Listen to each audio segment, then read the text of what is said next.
There's a particular kind of silence that follows a standing ovation. When the applause fades and the stage lights dim, you're left alone with the echo of who everyone believed you to be.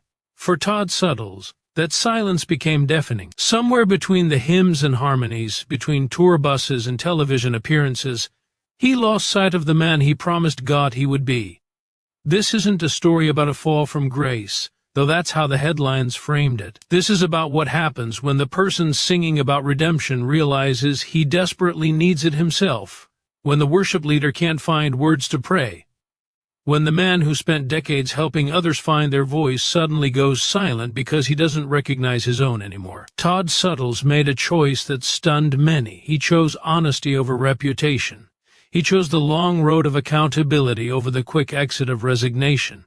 He chose to stay when leaving would have been easier. And doing so, he became something the gospel music world didn't know it needed. A living reminder that grace isn't just a doctrine we sing about on Sunday mornings. It's the messy, painful, beautiful process of being rebuilt when you've shattered into 1,000 pieces. The story begins in the Southern gospel tradition where Todd grew up. Georgia soil, where faith runs deep and music runs deeper. Todd didn't just learn to sing in this environment. He learned that music was ministry, that every note carried weight. His gift was undeniable. That rich baritone voice that could fill a room without strain, that could slide effortlessly from power to tenderness within a single phrase. But more than technique, Todd possessed something rarer, authenticity. When he sang about grace, people believed him. When he led worship, people felt led. Just a man who genuinely loved God, loved people, and believed music could bridge the gap between human brokenness and divine healing. He spent years as a vocal coach before his own career took flight, working with young singers, teaching them not just how to hit the right notes, but how to find their unique voice. When Todd joined the Gaither Vocal Band, it felt like the culmination of everything he'd worked toward. The Gaithers weren't just another gospel group. They were an institution, a legacy. To stand on that stage, to blend his voice with those legendary harmonies, it should have been the dream realized. And for a while it was. The crowds grew larger. The schedule grew fuller. The demands grew heavier. What nobody sees from the audience is the cost of constant travel. The way holidays become just another day on the calendar. The way your children grow up in photographs sent via text message, the way conversations with your spouse become logistical updates rather than the intimate exchanges that once defined your marriage. Behind Todd's trademark smile, cracks were forming, not dramatic fractures, but the subtle kind that happens slowly, the kind you don't notice until the foundation has already shifted. His wife, whom we'll call Katrina to protect her privacy, had been his high school sweetheart. Their love story was the kind churches held up as an example, pure, intentional, rooted in faith. They'd stood before God and their families and promised forever, believing their love was strong enough to weather any storm. But no one prepares you for the storm of success. No one tells you that ministry can become the very thing that destroys your ministry. The distance grew imperceptibly at first. Missed phone calls blamed on bad cell service. Conversations cut short because sound check was starting. Birthdays acknowledged with a hasty FaceTime call. Katrina tried to be understanding. She knew she'd married a man called to ministry, but belief doesn't cure loneliness. Understanding doesn't fill an empty seat at the dinner table. Todd threw himself deeper into the work, perhaps because work was easier than facing what was happening at home. On stage, everything made sense. He knew how to move a crowd, how to lead worship, how to create moments where heaven seemed to touch earth. But in the quiet hotel rooms between shows, in the moments when the adrenaline faded, Todd felt a hollowness he couldn't name. He prayed, of course. He read his Bible, but somewhere along the way, those spiritual disciplines became routines rather than lifelines. He was performing his faith as much as his music. It's a dangerous place to be, where you know all the right words but can't feel their truth anymore, where you can sing about God's presence while feeling completely alone. The catalyst came in 2021. during what should have been just another ministry trip to Florida. Todd was seen in a setting that appeared inappropriate with a woman who wasn't his wife. Whether it was a physical affair remains unverified, but the emotional intimacy, the secrecy, the breach of trust were undeniable. In the age of smartphones, privacy is an illusion.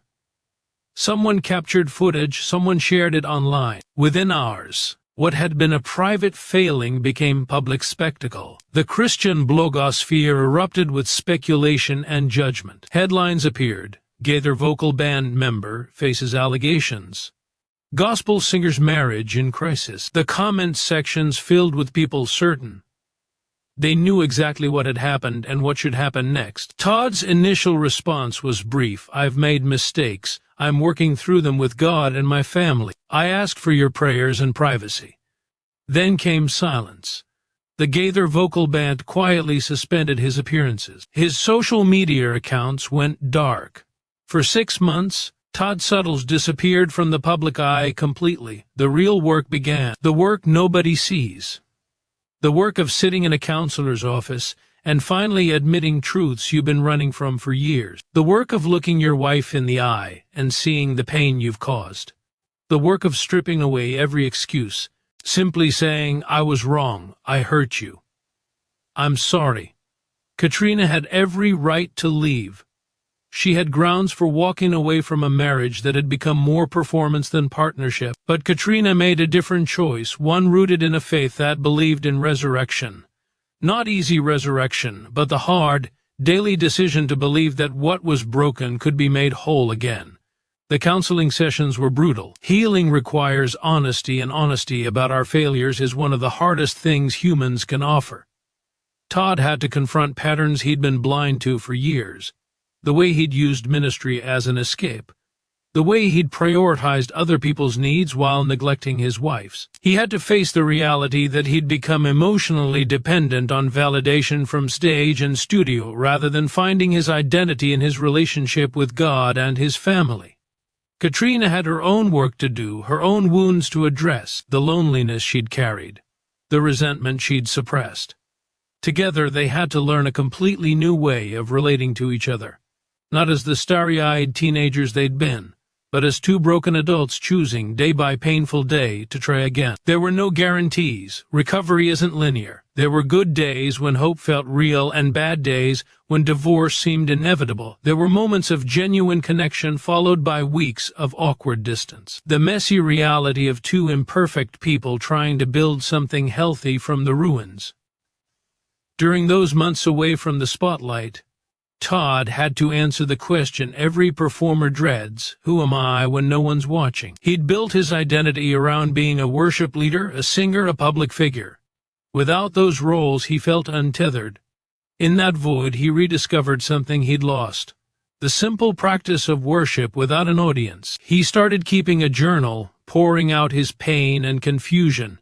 He stopped trying to have all the answers, stopped maintaining a spiritual facade even in private prayers. He learned to lament, to doubt, to question. He returned to Scripture not as a worship leader mining for sermon illustrations, but as a desperate man looking for truth. And slowly he began to hear God's voice again, not in dramatic revelations, but in the quiet certainty that he was still loved, still claimed, still held, even in his failure. The decision to sing again didn't come quickly. For months, Todd wasn't sure he had the right to lead worship, but something shifted when he realized he'd been operating from a flawed theology. He'd believed his worthiness to minister came from his moral performance, from maintaining a certain image.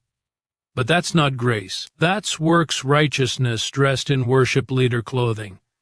Grace means the platform was never his to earn. The gift was given freely, not as a reward for good behavior, but as an expression of God's generous nature. If God could still use Moses, David, and Peter, then maybe there was still room for a broken worship leader from Georgia. In early 2022, Todd accepted his first invitation to sing publicly since the scandal. It wasn't at a Gaither event. It was at a small church in rural Tennessee. Maybe 100 people who'd heard about his story and extended an invitation anyway. When he stood before that congregation, guitar in hand, voice shaking slightly, He didn't pretend everything was fine. He simply said, "I'm a man who loves God, who's hurt people I love, and who's learning what it means to accept grace I don't deserve. If you'll let me, I'd like to lead us in worship this morning." What happened next surprised everyone. The worship was different, deeper, more honest. When he sang about grace, every person knew he wasn't singing from theory but from desperate need. When he led them in confession, his voice carried the weight of someone who'd confessed much. People wept, not because the music was polished, but because they were being led in worship by someone who clearly needed to worship as much as they did. Word spread quietly through ministry circles. Other small churches extended invitations. Todd accepted them selectively, always with Katrina's full knowledge, always with accountability in place. He wasn't trying to rebuild a career. He was learning to steward a gift in a completely new way, without the pressure of platform, without the addiction to applause, simply as an offering to the God who'd refused to let him go. The criticism didn't disappear. Some voices questioned whether he should be allowed back at all. Shouldn't there be consequences? These weren't unreasonable questions. Todd understood the critics. There were days he agreed with them. But he also came to believe something else, that restoration is part of the gospel story too, that the Bible is full of failed leaders who were given second chances, not because they deserved them, but because God's narrative of redemption is bigger than our narratives of disqualification. That grace, if it means anything at all, must mean that our worst moments don't have to be our final moments. This didn't mean ignoring consequences or minimizing harm. Todd was clear about that in every conversation. He'd hurt his wife deeply. He'd damaged his witness. He'd let down people who'd trusted him. Those realities couldn't be erased or explained away. But they also didn't have to be the end of the story. Healing could coexist with scars. Restoration could coexist with consequences. New growth could emerge from burned ground, and often that new growth was stronger, deeper, more authentic than what had been there before. In late 2023, Todd released his first solo project, a fictional EP titled Broken Still Beloved. Every song on that project was a raw, honest wrestling with failure, grace, restoration, and hope. There were no triumphant anthems, no victorious declarations that everything had been magically fixed. Instead, there were songs like God of the Middle Ground, which acknowledged the long, unglamorous space between falling and fully recovering. There was If Grace Has a Voice, which explored what mercy sounds like when you've stopped trying to earn it. There was Don't Let Me Go Quiet, a prayer of a man afraid that his failures might silence the gift God had given him. Critics praised the project not for its production quality or commercial potential, but for its honesty. In a genre often criticized for being too polished, too optimistic, too disconnected from real struggle, Todd's music felt like fresh air. It gave permission for other people to bring their brokenness to worship rather than pretending they had it all together. It reminded the church that the people leading from the platform are just as desperate for grace as the people sitting in the pews.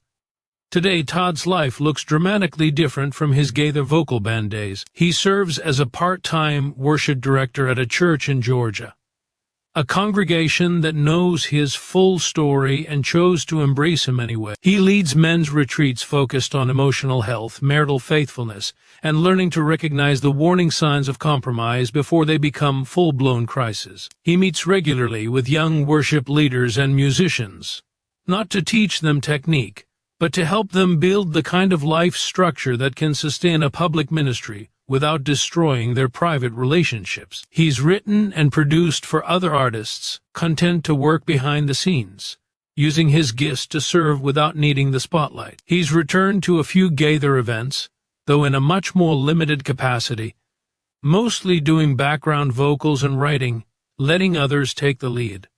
The applause doesn't mean what it used to. The stage doesn't hold the same allure. He's learned to find his worth somewhere steadier, somewhere deeper, somewhere that can't be taken away by scandal or criticism or the fickle nature of public opinion. His marriage to Katrina is still a work in progress, and he's honest about that. They've learned to communicate in ways they never did before. They've established boundaries around his ministry commitments. They've built in regular times for connection, for checking in, for making sure the distance doesn't creep back in unnoticed. They've learned to fight fair, to name hurt when it happens rather than letting it fester, to choose each other again and again even when it's hard. It's not the fairy tale romance they imagined as teenagers. It's something better, a real partnership forged through fire, tested by failure, and sustained by a mutual commitment to the long, unglamorous work of showing up for each other every single day. They know what they almost lost. They know how close they came to throwing it all away, and that knowledge has made them tender toward each other in a way that comfort never could. When Todd speaks at conferences or on podcasts now, he doesn't speak as someone who has it all figured out. He speaks as someone still in process, still learning, still discovering what it means to walk with integrity when you've stumbled badly. He talks about the danger of emotional affairs, about how they often start innocently, how they fill unmet needs in ways that feel harmless until they're not. He talks about the importance of having people in your life who can ask hard questions, who have permission to call you out when they see warning signs, who love you enough to risk your anger in order to protect your soul. He talks about the lie that ministry success equals spiritual health, about how you can be doing all the right things publicly while your private world is falling apart. He talks about learning to receive grace rather than just preach it, about how hard it is for those of us in leadership to admit we need the same gospel we offer others. The response to Todd's vulnerability has been mixed, as it always is when someone in leadership falls and then attempts to return. Some people celebrate his honesty and view his story as a powerful testimony of restoration. Others remain skeptical, questioning his motives, wondering if he's truly changed or simply gotten better at managing his image. Some churches won't touch him, viewing his past as disqualifying regardless of the restoration work he's done. Others specifically seek him out because they want their people to see that failure isn't final, that the church should be a place where broken people can find healing. Todd has made peace with the fact that not everyone will accept his return to ministry, that some people will always view him through the lens of his worst moment.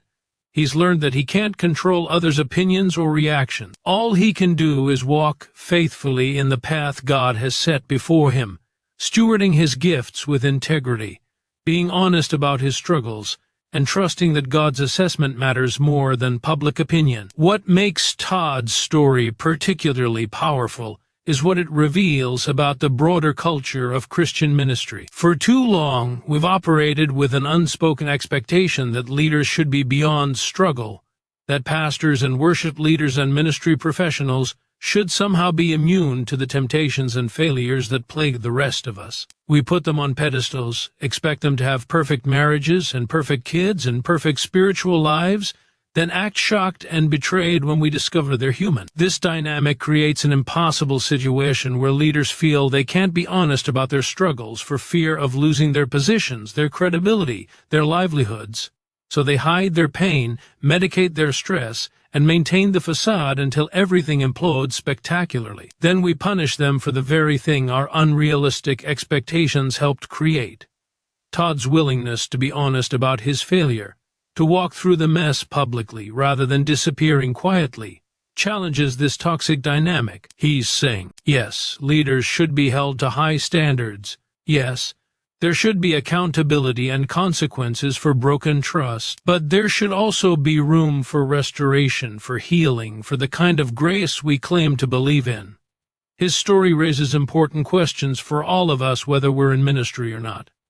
What do we do with our own failures when hiding them is no longer possible? How do we rebuild trust when we've broken it? How do we receive grace when we know we don't deserve it? How do we move forward when we can't erase the past? These aren't just questions for worship leaders who've fallen. They're questions for every parent who's made mistakes with their kids, every spouse who's hurt their partner, every person who's compromised their values and has to figure out what comes next. Todd's answers aren't neat or simple. He doesn't have a 10-step program for recovery, but he does offer something more valuable, proof that you can survive your worst moment, that you can face your failures without being destroyed by them. that you can learn to walk again even when you've fallen hard. If Todd could go back and change his story, he would.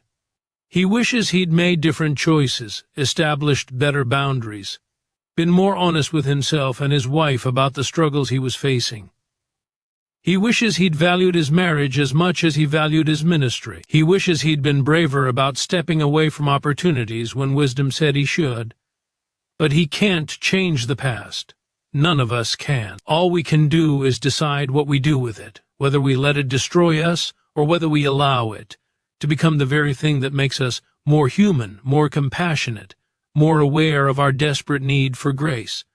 Todd chose the latter, not perfectly, not without setbacks, but consistently. And in doing so, he's given a gift to everyone who's ever wondered if their failures disqualify them from God's love, God's purpose, God's story. The truth is, Todd Suttles may never regain the level of platform he once had. He may never sing to crowds of thousands again. He may never have another hit song or another Grammy nomination. And he's okay with that because he's learned what truly matters, what truly lasts. It's not the applause or the acclaim or the appearance of having it all together. It's the quiet faithfulness of showing up day after day. It's the sacred trust of a marriage fought for and preserved. It's the privilege of using your gifts to serve others without needing anything in return. It's the peace that comes from knowing that God's love for you isn't based on your performance, but on His character. These aren't the kinds of victories that make headlines or trend on social media, but they're the victories that actually change lives, starting with your own.